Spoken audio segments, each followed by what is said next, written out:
this short little lesson is about dividing polynomials algebraically, but this is when we have a remainder. So I'm going to show you what it looks like when you actually have a remainder. So first thing is the setup.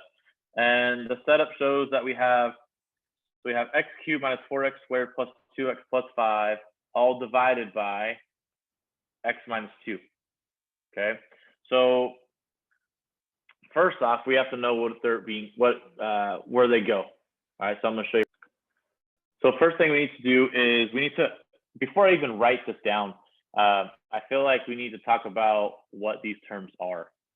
So the very first thing is this. This term right here is what we call, let me change the color here. This right here is what we call the dividend.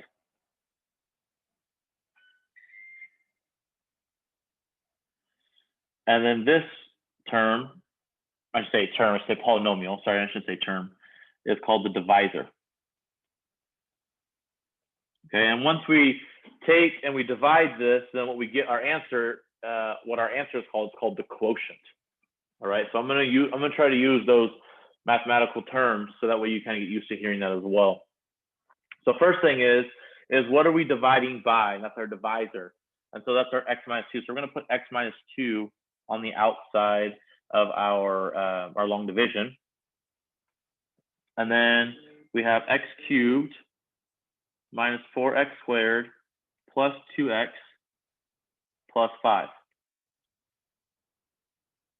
All right, so this is how we set this up. The one thing we have to check for is that since we start with x cubed, that is our highest power we have for x. So it's our highest exponent, which is 3. We need to make sure that all of our variables, or for our x, sorry, all of our exponents for our x values are going descending order, and we are not missing any. What I mean is that we have, so we start with 3, we have a squared, we have to the first power, and then really essentially this is x to the 0 power, which is our constant. So they're all there. We don't need to worry about a placeholder. We will get to that in another video. So currently right now, this is our problem at hand. First step is to say, what can we multiply x by to get x cubed? So the only things that we are focusing on right now, the only terms is this x and x cubed. So again, our question is, what do we multiply x by to get x cubed? Okay, so x times what gives you x cubed? And the reason why I wrote an x here is because the only way you can get this, which is a 1, I should write like this actually. This is an exponent of 1. You need to make it a 3. In order to basically make that larger, you need to multiply it by an x value. And remember, we add the exponents when you multiply like bases. So we need to make sure that we add. So 1 plus what is 3? And the answer to that is 2. So we're going to multiply by x squared. So we're going to multiply by a positive x squared. Now I might say, well, what about this negative 2? Well, what about it? We don't have to worry about it right now. But once we have what we are going to multiply by, this gets multiplied to both terms. So first thing,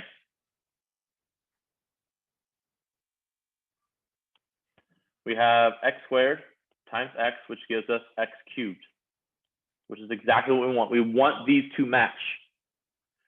Next, we have x squared times negative 2. So we get a negative 2x squared.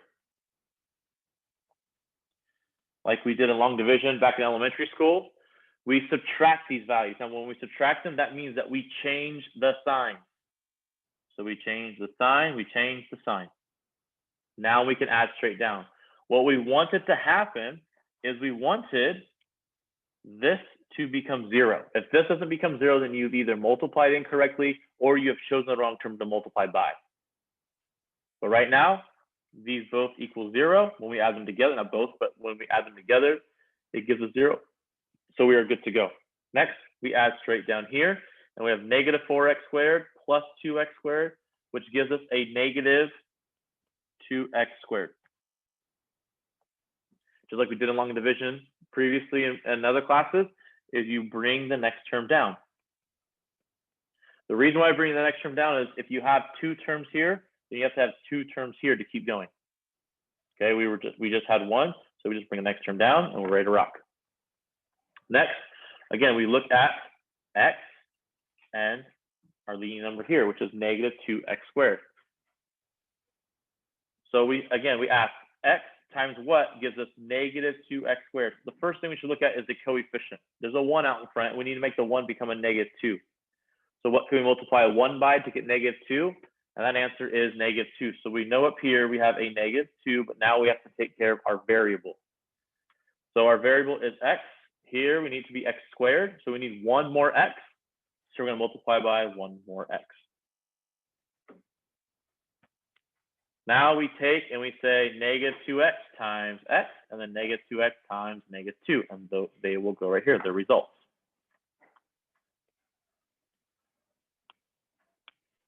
So negative 2 times x gives us a negative 2x squared, which again, we need this to match. So we're good because these do match. Next, we have negative 2x times negative 2, which gives us a positive 4x. And then now we can add straight down. But we need to change the signs because we are subtracting these. So plus, negative. Next, we can add straight down now. And remember, these were supposed to give us 0, and they do, so we're in good shape. We move to the next, and we say positive 2x minus 4x gives us a negative 2x. Next, we bring down the next term, plus 5. We ask ourselves the question again. X times what gives us negative 2x? So we look at the coefficients. Here's a 1. This is a negative 2. So we need this to be 1 times negative 2 will give us a negative 2. So we put negative 2 up here. And then because I have 1x and I already have an x here, then I don't have to worry about multiplying by any x value here. So this is it, negative 2. So now we take this negative 2 and we multiply it to x, and we multiply it to negative 2.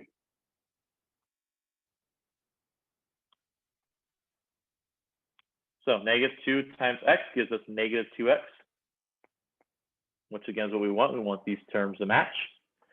Then we have negative 2 times negative 2, which gives us a positive 4. We're going to add those together. Before we add them together, we need to change the sign because we are subtracting that bottom term. These need to be 0. They are, so we're in good shape. So we have 5 minus 4, which gives us a positive 1. That gives us a remainder, right? So what does the remainder tell you? The remainder tells you that x minus 2 is not a factor of what we have right there. So that tells us that our divisor is not a factor of our dividend. Okay. The next thing we still have to do is we have to write our remainder in our answer right here. Okay. And how we do that is it's fairly simple to get our quotient. Okay. Because our quotient is our answer. And we're going to write plus, and then whatever you get in your remainder, which is 1, plus 1, divided by your divisor, which is x minus 2. This is your answer or your quotient. So if we want to write our multiplication statement, saying, okay, what two things we multiply to in order to get our dividend here, we would say x minus 2, which is our divisor, and then we multiply it by our quotient, which was x squared minus 2x minus 2 plus 1 over x minus 2. That equals x cubed minus 4x squared plus 2x plus 5. This is our multiplication statement. There actually is 2 ways to write our multiplication statement when we do have a remainder. So here's one way. The other way is instead of writing this out here, our remainder as basically a fraction,